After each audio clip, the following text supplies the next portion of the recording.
एक बार तो आए ऐसा लगा था वो क्या डंडा की कोड़ा, सारी पीठ इनकी फट गई थी। अरे तेरे जीते हमारी ये हाल थी यार। कहीं जो तूने सुनाई तो करता नहीं है। वैसे क्या देख तेरे यार ने देख तेरे यार ने क्या किया। यार को भी बदनाम कराते हैं। आप करता है ना यार को समझा कि क्या ऐसा खिलौना है बाबा जी, बहुत खिलौना देखा पर ऐसा खिलौना नहीं देखा बाबा रे, तो देखो मध्य प्रदेश में थे ना साईं धोनी वाले दादा, वो तो उनके पास कोई आवे तो इतना डंडा रखते थे हाथ में, फेंक के मारते थे, चाहे आंख पर लगे चाहे मारते थे।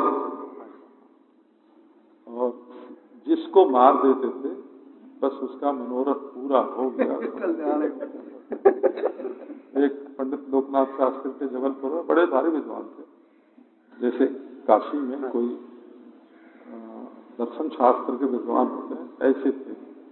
उनके मन में कविता करने की आई तो धोनी वाले दादा के पास गए तो उठा के वो डंडा उन्होंने मारा उनको, और उधर तो सिर फूटा उनका और उधर कविता भी फूटी। हाँ, बहुत उत्तम संस्कृत भाषा में बहुत उत्तम कविता लिखी।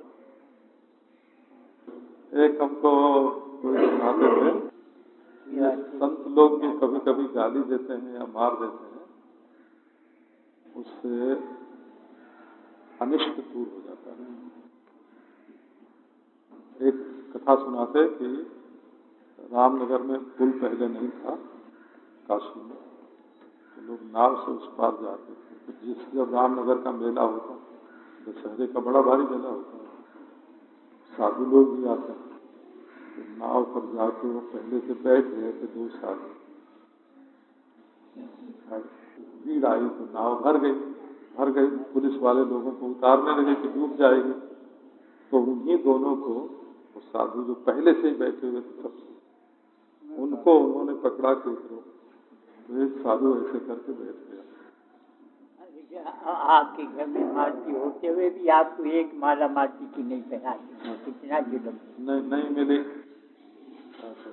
उसको उतारने लगे तो चुपचाप ऐसे बैठ गया। तो पुलिस वाले ने उसको 2-4 चपत बैठे लगाया, पर वो बिल्कुल ऐसे ही बैठा रहा, नहीं उठा।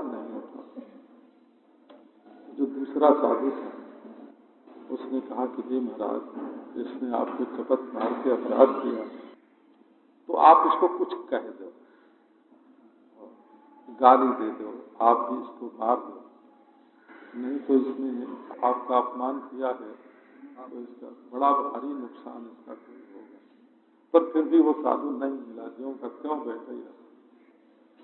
फिर जब नाव अस्सी के किनारे से रामनगर के किनारे तो किले की तरफ चली गई, थोड़ा घाट से ऊपर उसकी बहुत दूर जाके छोड़ा था, तो घाट पर न लग के पहले किले से जाके टकरा। तो किले में जो सीख के लगे हुए थे, छड़ों के बल्लम तरीके होते हैं, वो नाव जाके टकराई तो पुलिस वाले ने जिसने मारा उसके शरीर को यहाँ से लेकर यहाँ तक छेद दिया। अब बाबा जी की आंख खुली, ये क्या हुआ? दूसरे ने कहा कि देखो मैंने पहले ही कहा था महाराज,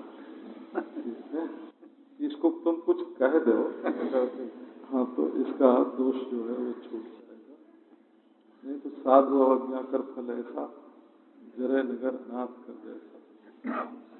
साधु अवज्ञा तुरंत भवानी, कर कल्याण अखिल फला। और किसके रूप में कौन फिरता है, ये अभिमानी गृहस्थ लोग वो पहचानते नहीं कि किसके वेश में कौन फिर रहा है। वो तो अपने अनेक प्रकार के मद में चूर रहता है। महाराज जी आपको इनसे कम परिचय हुआ था, ये नागा निरंकारी बाबा जी थे कानपुर की तरफ किसी के गुरु जी थे, बड़े पुराने संत थे, बड़ा सिद्ध थे, जीवन की कई बातें। हाँ, सबसे बड़ी सिद्धि है कि अपना मन भगवान में लगा रहे, चाहे ज्ञानी हो चाहे अज्ञानी। मन ब्रह्म को तो छूता नहीं, ब्रह्म को तो मन छूता नहीं है, इसलिए उसको कहीं अच्छी जगह लगा के रखा जाए जो सब में सम है, जो परमानंद रूप है, उसमें मन को लगा के रखा जाए। ये मन का भगवान में लगना ही सबसे बड़ी सिद्धि है। महाराज जी उस दिन आपने कहा था कि इंदिया और ठेसु मन वैराग इंकारी वो या की व्याख्या शोभा नहीं मिली होगी आपको। सखे शांत परमानंद मन क्रम वचन राम पद स्वार्थ सकल जीव का है, मन क्रम वचन राम पद साधन सिद्धि राम पद। यदि ज्ञानी का चित्त भी संसार में व्याकुल ही रहता है और वो नशे में बोलता है कि चाहे व्याकुल हो हमारा क्या, तो उसको इंद्रियार्थ से वैराग्य नहीं है, क्योंकि जो व्याकुलता है ना वो तो इंद्रियार्थ के लिए ही होती है, बाहरी चीजों के लिए ही तो व्याकुलता होती है। ये सुनने को मिले, ये सुनने को न मिले, ये देखने को मिले, ये न मिले, ये छूने को मिले, ये न मिले। तो भाई जब तुम अपने अनुकूल पदार्थों को चाहते ही हो तो जो सबके अनुकूल है उसी के साथ अपने मन को जोड़ना चाहिए। और यदि द्वैत आ जाता है तो भाई मेरे द्वैत के रूप में और कोई नहीं आता, भगवान ही आते हैं।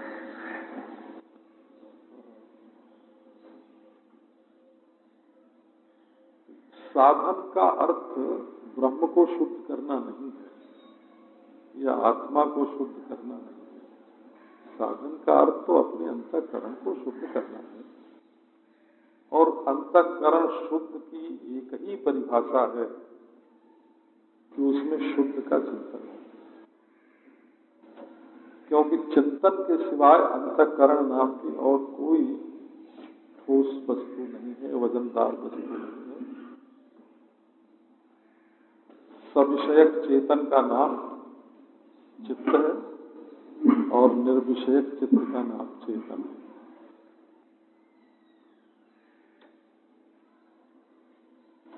यदि चित्त में विषय का चिंतन हो रहा है तो चित्त अशुद्ध है, और यदि चित्त में विषय का चिंतन नहीं हो रहा है तो शुद्ध है। तो शुद्धि अशुद्धि की और कोई परिभाषा नहीं है, एक ही परिभाषा, क्योंकि चित्त चिंतन के अतिरिक्त और कुछ है ही नहीं। वासना एवं संसार, वासना का ही नाम संसार है। इति सर्वा विमुंचता चित्तमेव ही संसार तत्प्रयत्न न शोधेत। ये चित्त ही संसार है, और सारा साधन, चाहे धर्म नाम रखो, चाहे भक्ति नाम रखो, परमात्मा तो स्वयं शुद्ध है, उसको शुद्ध करने की आवश्यकता नहीं होती। आवश्यकता होती है अपना मन शुद्ध करने। और इसमें भी एक बात बड़े बड़े पढ़े लिखे लोगों को भी पठित मूर्खों के ध्यान में नहीं आती है। ऐसा करो कि पहले चित्त शुद्ध होगा तब व्यवहार शुद्ध करेंगे, ऐसा ये कल्पना बिल्कुल गलत है। पहले मन शुद्ध होगा पीछे व्यवहार शुद्ध होगा, ये कल्पना गलत है। पहले व्यवहार शुद्ध होगा और पीछे चित्त शुद्ध होगा, क्योंकि व्यवहार स्थूल है, चित्त उसकी अपेक्षा सूक्ष्म है। तो साधना का जो प्रारंभ होता है वो स्थूल से सूक्ष्म में जाता है, सूक्ष्म से स्थूल में नहीं आता। तो व्यवहार शुद्धि तो अत्यंत शुद्ध है, वो माने अत्यंत स्थूल है, वो करने की वस्तु है। व्यवहार की शुद्धि हमें करना चाहिए। तो व्यवहार की शुद्धि में हमको एक महात्मा ने बताया था कि जैसे तुमने ये निश्चय किया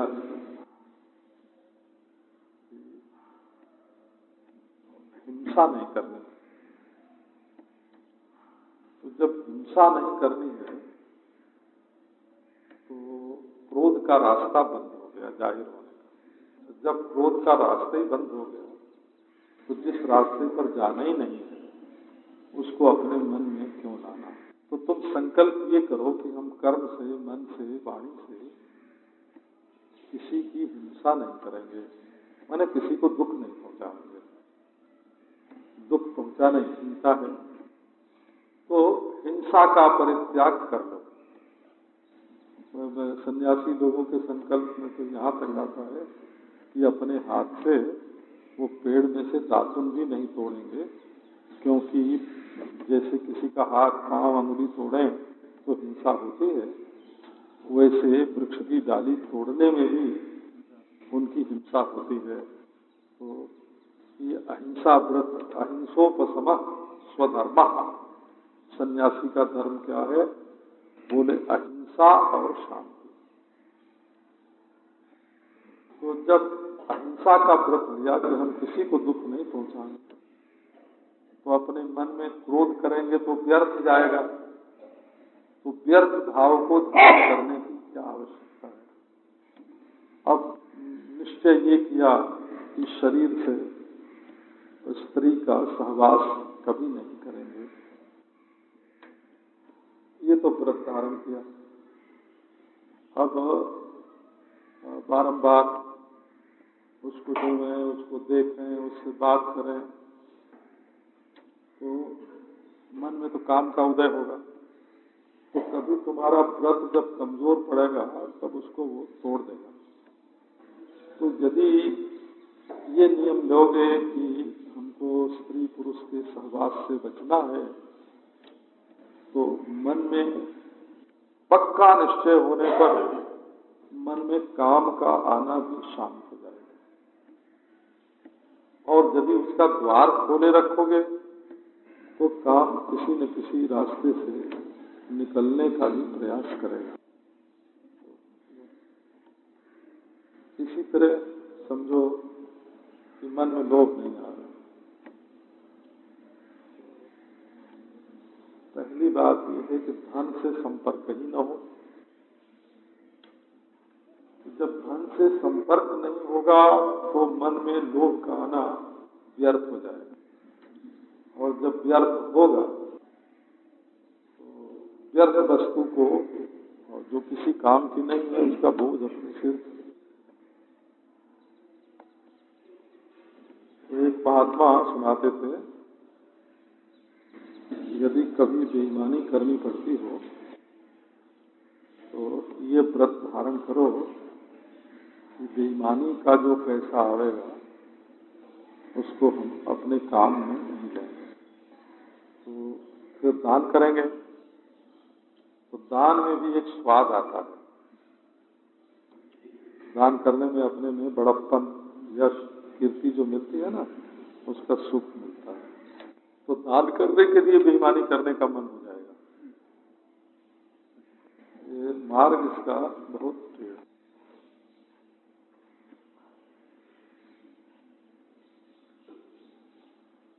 एक सज्जन थे, वो बहुत दान करते थे, बहुत दान करते थे। एक दिन अपने गुरु जी के पास गए और बोले, महाराज मैंने इतना दान किया, इतना पुण्य किया, एक क्षण के लिए भी हमारा मन एकाग्र नहीं,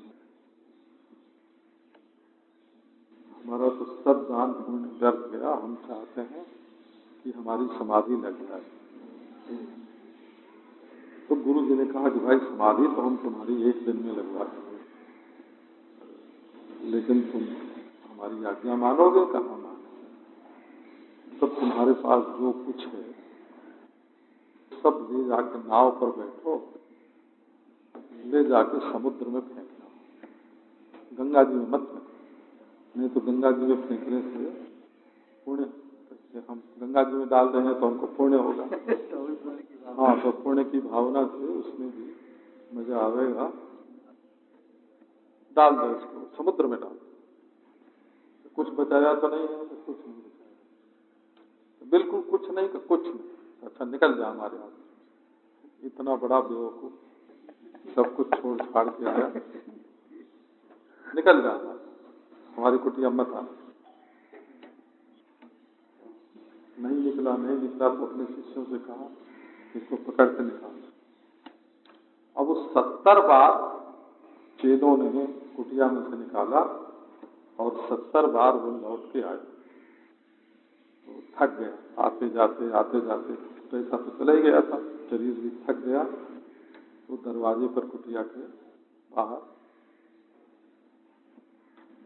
जो बैठा महाराज, तो उसका मन ऐसा एकाग्र हुआ, क्योंकि परिवार से संबंध टूटा, थम गया। और जिस साधु का सहारा था ना कि हमको रखेंगे अपने, तो जिंदगी भर इन्हीं क्या रहेंगे, प्रसाद पाएंगे। हाँ, प्रसाद पाने की भी आशा नहीं रही ना। और जब दुनिया से बिल्कुल आशा टूट गई और वो वहां बैठ गया दरवाजे पर, तो उसकी समाधि लग गई, घंटों की समाधि लग गई। आया, बोले महाराज अब हम क्या करें? करें क्या? जो तुम चाहते थे सो तुमको मिल गया कि नहीं मिला? वो तो मिल गया है?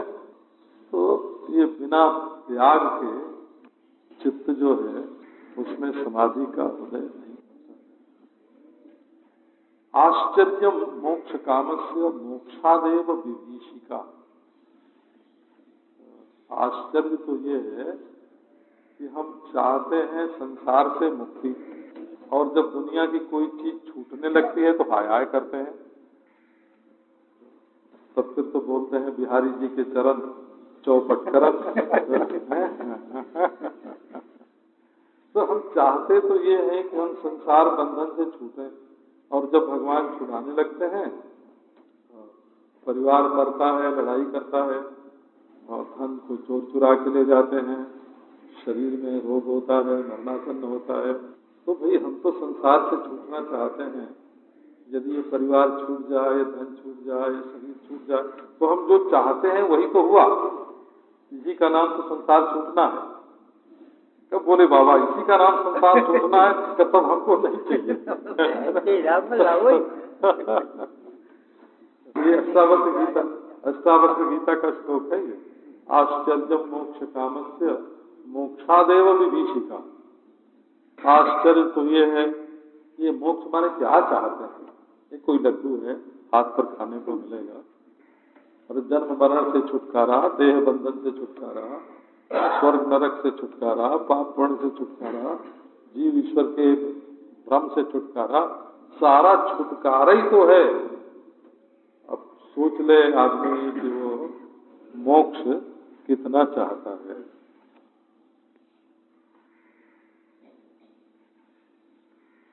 एक बार किसी महात्मा ने गाली दी हो, मैंने कहा कि जब शांत हुए तब मैंने पूछा कि महाराज आप तो गाली देते हैं। तो वो बोले कि देखो अभी तो तुम नौजवान हो, अभी जीवन बहुत लंबी जीवन यात्रा करनी है, उसमें कितने लोग मिलेंगे जो तुमको गाली देंगे, कितने लोग ऐसे मिलेंगे जो तुम्हें अपमान करेंगे।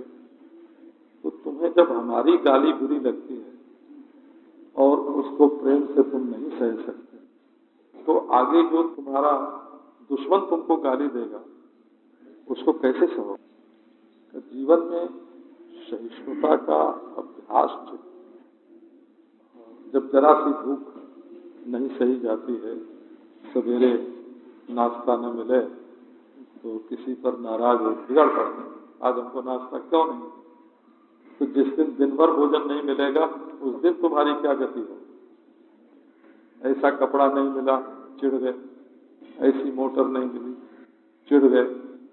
तो जब तुम अपने को स्वयं चिढ़ाने की आदत डालते हो तो अपने लिए दुख की सृष्टि करते हो, इससे दुख का पिंजरा बनता है चारों ओर। हम ये नहीं सुन सकते, हम ये नहीं सह सकते। उड़िया बाबा जी महाराज बार बार बोलते थे, बर्दाश्त करने का नाम सिद्धि है। सिद्धि माने जो कुछ गर्मी, सर्दी, गाली, मार पीट, अपमान। देखो दुनिया में मन तो हमारा अकेला है, एक है, और बाकी सब लोगों का मन अलग अलग है। तो हमारा अकेले का मन एक तरफ है और सारी दुनिया का मन हमारे मन से मिलकर कैसे रहेगा। तो हजार ओर से तुम्हारे मन के विपरीत आ रहा है और एक मन से तुमको सहना है। तो यदि जीवन में सहिष्णुता का अभ्यास नहीं रहेगा, बारंबार, तो असल में ये जो वैराग्य हम लोग करते हैं, उस वैराग्य के छह चिन्ह, जैसे शरणागति के 6 भेद होते हैं, वैसे वैराग्य के भी 6 भेद। वैराग्य शरीर की वस्तु नहीं है, वैराग्य हृदय की वस्तु है। राग द्वेष की वृत्ति ठंडी हो गई, शिथिल हो गई। तो पहली बात यह है कि द्वेष जब शांत होगा तो क्रोध की वृत्ति नहीं आएगी। क्रोध बाप है और द्वेष बाप है और क्रोध उसका बेटा है। द्वेष रहता है संस्कार के रूप में, तो ब्रह्म करने के सामने चलेगा इसका। द्वेष रहता है संस्कार के, और उस सुसुप्ति में भी उसका अत्यंता भाव नहीं होता, भान का अभाव होता है, द्वेष का अभाव नहीं होता। वो कल जिससे द्वेष था, नींद में व्यवधान थोड़ा डाला, दूसरे दिन फिर उससे द्वेष होता है। न्योले सो जाते हैं, उसके बाद भी सांप से द्वेष करता है। बिल्ली सो जाती है, उसके बाद भी चूहे से द्वेष करती है। तो सोने से ये द्वेष नहीं मिलता है। और क्रोध होता है वृत्ति के रूप में। जिस समय क्रोध आता है वो भभकता है। काम भी आता है वृत्ति के रूप में। तो क्रोध आगे बढ़ता है तो हिंसा आती है, और काम आगे बढ़ता है तब मैथुन आता है। और जब मैथुन आता है तो जब वो और आगे बढ़ता है तो व्यभिचार हो जाता है। और हिंसा जब और आगे बढ़ती है तो उचित अनुचित का विचार छूट जाता है। फिर गुरु की भी हिंसा होती है, फिर देवता की भी हिंसा होती है। यदि हिंसा का अभ्यास, और फिर जब हिंसा आगे बढ़ेगी तो सार्वजनिक रूप ग्रहण कर लेगी, विद्रोह हो जाएगा, उसका नाम विद्रोह हो जाएगा। तो द्वेष, क्रोध, हिंसा, विद्रोह, ये 4 रूप होता है। और मन में काम आता है तो अपनी पत्नी तक वो काम धर्मानुकूल रहता है। और जब परस्त्री के प्रति जाता है तब वो व्यभिचार हो जाता है। पर पुरुष को तृप्ति गया तो व्यभिचार हो गया। और यदि वो सार्वजनिक और आगे बढ़ा तो वेश्या का रूप उसने ग्रहण कर लिया। तो इंद्रियार्थेषु वैराग्यम, वैराग्य का अर्थ ये हुआ कि ये जो चित्त में रागद्वेष संस्कार के रूप में है वो वृत्ति का रूप धारण नहीं है। माने वो काम, क्रोध, लोभ न बने। ये काम पूर्ण होने पर लोभ बनता है और अपूर्ण होने पर क्रोध बनता है। ये काम की दो शाखा हैं। यदि कामना पूरी हुई तो और लोभ पैदा होगा, और यदि कामना पूरी नहीं हुई तो जिसने बाधा डाली उसके ऊपर क्रोध का उदय होता है। तो ये रागद्वेष की ही दोनों शाखाएं रागद्वेष की हैं। तो रागद्वेष तो बिना तत्व ज्ञान के बाधित नहीं होगा, लेकिन काम क्रोध जो है ये जीवन में अभ्यास के द्वारा इनकी वृत्ति नहीं आ गए तब वैराग्य कहाँ काम करता है? कि वैराग्य हमारे अंतःकरण में काम करता है और वो पहले से ही तैयार रहता है डंडा लेके कि हम काम क्रोध को इसमें पांव नहीं रखने देंगे। अच्छा, तो ये वैराग्य का प्रथम विलास है चित्त में काम क्रोध का उदय न होना, अर्थात शांति। और इंद्रियों में जो विक्षेप आता है, तो वैष्णव लोगों ने तो उसको बहुत बढ़िया बना दिया है। राग और भोग ये दोनों संसार हैं, और उन्होंने इस राग और भोग को भगवान के साथ जोड़ दिया, तो मुंह मुड़ गया उसमें। तो भगवान के प्रति राग हृदय में और राग रागिनी गा के सुनाना भगवान को, और हृदय में भोग देना भगवान को या लेना भगवान से, और बाहर भगवान को भोग लगाना है। तो भक्ति साधना में राग और राग, भोग और भोग, ये चारों में सारी भक्ति साधना का समावेश हो जाता है। ये भी वैराग्य का ही हेतु है। इनसे इंद्रियों का दमन होता है। यदि साधक ईमानदार हो तो राग करेंगे भगवान से, राग सुनावेंगे भगवान को, मन में भोग देंगे, सेवा देंगे भगवान को, और बाहर भी भोग लगावेंगे भगवान को। तो राग और राग, भोग और भोग, ये हमारे जीवन में भक्त लोग शांति लाने के लिए इसका अभ्यास करते हैं, और हमारी इंद्रियां विक्षिप्त न हो, क्योंकि जब पहले इंद्रियां जाती हैं चलने को तब हमारी बुद्धि भ्रष्ट। इंद्रियाणाम विचरताम जन्मनोनुविधि से तदस्य हरति प्रज्ञा वायुर्नाव निवामसी।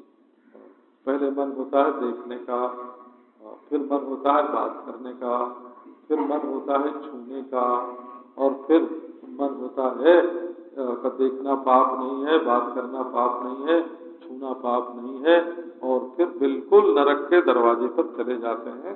तो ये जो दम है, माने इंद्रियक आकर्षण जो है भोगों के प्रति, इंद्रियों का जो आकर्षण है भोग के प्रति, उसको निवृत्त करने का नाम है दम, और ये है इंद्रियों की शांति। कामक क्रोध की शांति सम है और इंद्रियों की शांति दम है। फिर है कर्म विक्षेप, तो भाई काम क्रोध भी नहीं है, इंद्रियों का विक्षेप भी नहीं है, पर ये करें ये करें ये करें, दिन भर कुछ न कुछ करने की रुचि होती है। तो उसमें ऐसा नहीं समझना कि उपरति जो है, ये उपरति माने बुरे काम का परित्याग, ये नहीं, ये तो धर्मात्मा लोगों की व्याख्या है। उपरामता माने जो निषिद्ध कर्म है उनको तो तुमने धर्म से ही छोड़ दिया, धर्मानुष्ठान से, उनसे तो उपराम हो गए हो। अब जो तुम्हारे लिए विहित कर्तव्य हैं उनसे भी उपराम होना, तब वेदांत का चिंतन होगा। कर्मों की शांति का नाम, चाहे वो अच्छे हो चाहे बुरे, कर्मों की शांति का नाम है उपरामता, उपरति, शांति। काम क्रोध की शांति का नाम है सम, शांति एक है, और शांति के व्यावर्त ये बहुत है। तो सद्गुण तो एक है शांति, जीवन में शांति बनी है, किसी भी प्रकार शांति भंग न होने पावे। प्रलयस्यापि हुंकारैः, बाबा बलोच बोलते थे, चला चल विचाल नहीं, विक्षोभम नहीं निदस्यांत, सब हाथ में करते थे। चाहे प्रलय की गर्जना हो रही हो और चराचर सृष्टि विचलित हो रही हो, परंतु जिसका अंतःकरण शांत रहे। तो काम क्रोध की शांति भी शांति, इंद्रियों के विक्षेप की शांति भी शांति है, कर्मों की शांति भी शांति है, और दुख सुख का जो भेद है, सुख को भी सहना पड़ता है। जब बहुत ज्यादा सुख आता है तो लोग पागल हो जाते हैं सुख में, और हृदय से उनका बोझ नहीं सहा जाता तो हार्ट फेल हो जाता है। तो दुख सुख चाहे जितना आवे, उस दुख सुख के प्रसंग में अपना चित्त शांत रहे, इसका नाम तितिक्षा है। और अभिमान, बड़प्पन, हम क्या तुमसे कुछ कम है, कहीं देखते हैं कहीं अपने से बड़े को पांव लगाते चलते हैं, कहीं जाके उसके आगे बैठ जाते हैं, तो कहीं उसको डांट देते हैं। अब यदि तुम अपने बड़े के सामने भी अपने को संयम में नहीं रख सकते, तो जहां छोटे छोटे होंगे वहां कैसे संयम में रखोगे?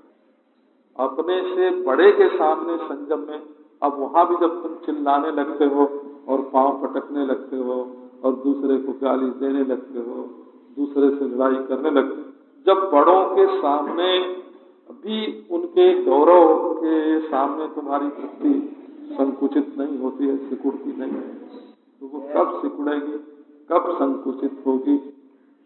इसलिए श्रद्धा, बड़ों के प्रति श्रद्धा माने अपने में बड़प्पन का जो भाव है उसकी शांति। तो काम क्रोध की शांति शांति है, इंद्रियों की शांति शांति है, कर्मों की शांति शांति है, और दुखों की शांति का शांति है, और अभिमान की शांति शांति है, और चित्त के चंचलता की शांति शांति है, समाधान है, उसमें संशय आदि कुछ नहीं। तो देखो गुण तो है एक, विवेक से आया वैराग्य, और वैराग्य से आई 6 बातें, परंतु ये 6 बातें 6 नहीं है, बिल्कुल एक है, और वो एक है चित्त की शांति। एक की प्राप्ति के लिए साधन एक ही होना चाहिए। एक को यदि प्राप्त करना तो उसको एक करण से, एक औजार से प्राप्त कर सकते हैं। अनेक की प्राप्ति के लिए अनेक करण होने चाहिए, परंतु एक की प्राप्ति के लिए एक ही साधन होना चाहिए, तो वो साधन है शांति। तो वैराग्य, जीभ पर जो वैराग्य है वो अलग है, वो और नंगे रहने में जो वैराग्य है वो अलग है, कपड़े में जो वैराग्य है वो अलग है, वेशभूषा का जो वैराग्य है वो अलग है, लेकिन ये जो शांति रूप वैराग्य है, ये विवेक का फल है वैराग्य, और वैराग्य का विलास है समदम उपरति तितिक्षा श्रद्धा समाधान, और ये है शांति रूप। परंतु मोक्ष तो इसमें भी नहीं, तो ये भी चित्त के लिए, ये शांति में 2 चीज होनी चाहिए, 2 में से एक तो जरूर होनी चाहिए। या तो भगवदाकार वृत्ति हो तो उस शांति का नाम भक्ति हो जाएगा, और यदि उसमें ब्रह्मात्मय के बोध का उदय हो जाए तो उसका नाम अनुभव होगा। लेकिन शांति यदि केवल पूरी शांति रह गई तो वो कुमारी कन्या रह गई, न भगवान से उसका विवाह हुआ और न मरी। भगवान से विवाह हो जाए तो भी ठीक है, मर जाए तो भी ठीक है, परंतु न भगवान से विवाह ही हुआ न मरी। इसलिए या तो भगवदाकार भक्ति होवे, भगवान से ब्याह हो जाए, और या तो सन्यासिनी हो जाए। तो शांति के दो ही रूप हैं। वो यदि सन्यासिनी हो जाएगी तो संपूर्ण विषय वासना का परित्याग, ब्रह्माकार हो जाएगी, और यदि भगवदाकार हो जाएगी तो भगवान से ब्याह हो जाएगा। भगवदाकार वृत्ति वानप्रस्थ है, और ये ब्रह्माकार वृत्ति संन्यास है। वैराग्य तीनों गुणों का त्याग बताया। तीन गुण क्या है? तीन गुण ऐसे हैं महाराज। हाँ, अभी बोलते हैं, ठीक है। उनको हम क्या बोलना क्या है, यही तो बोलना है। वैराग्य में पहली बात यह है कि तमोगुण माने आलस्य, प्रमाद आदि छोड़ दिए जाए, और दूसरा गुण है कि जो क्रिया की प्रवृत्ति है, बहुत विक्षेप है चित्त में, वो छोड़ दिया जाए। और तीसरा ये है कि जो कुछ सूझते ही नहीं है, अपनी स्थिति में बड़ा मजा आता है और रोशनी मालूम पड़ती है, व्यक्तित्व का तो लोप नहीं हुआ, और अपने में ज्ञानीपना और सुखीपना मालूम पड़ता है। ये सत्व गुण है। वो सुख संगेन बदनाति ज्ञान संगेन जानना, तो ये सत्व गुण है। और कर्म विक्षेप है, और आलस्य, प्रमाद आदि है, सुषुप्ति है। तो इंद्रियार्थ वैराग्य का अर्थ ये होता है कि न तो हमें अपने स्वरूप को या भगवान को छोड़ करके आलस्य प्रमाद में रहना है, वो अभिष्ट नहीं है बिल्कुल। और अपने स्वरूप या भगवान को छोड़कर बहुत कर्म करें, ये भी अभिष्ट नहीं है, तो उसको भी छोड़ो। अच्छा, अपने भगवान को छोड़कर समाधि में बैठे रहें, जहाँ हमारे भगवान नहीं रहेंगे वो समाधि किस काम की। और समाधि भंगाए कदानों में भवे, समाधि आती तो है परंतु वो बंसी ध्वनि सुनने को मिले और समाधि टूट जाए है? और वो महाराज अपने अद्वितीय स्वरूप में एक चित्त में रहने वाली ये नन्ही मुन्नी चींटी है ना, एक बालू का एक कण, चित्त में रहने वाला बालू का एक कण, इसकी हमको क्या जरूरत है। हमारे अनंत अखंड अद्वितीय स्वरूप में ये एक चित्त और एक चित्त में रहने वाली समाधि, उसकी क्या कीमत है। तो सत्वगुण को भी छोड़ देना। समाधि को पकड़ने में भी विक्षेप होता है, दुख होता है। तो शांति, ऐसी शांति आई कि उसमें न तमोगुण है, न रजोगुण है, न सत्वगुण है, न कोई किसी देश में स्थिति है, न काल में स्थिति है, न द्रव्य में स्थिति है। अपने इष्ट को छोड़ करके, अपने अभिष्ट को, लक्ष्य को छोड़ करके, इष्ट कहो लक्ष्य कहो वो भाषा का ही भेद है। इष्ट कहो लक्ष्य कहो, छोड़ करके वृत्ति का और कहीं जाना या और कुछ होना और कुछ रहना, वृत्ति का और कुछ रहना, ये भी वैराग्य के अंतर्गत नहीं है। सारे विदा कर दिया।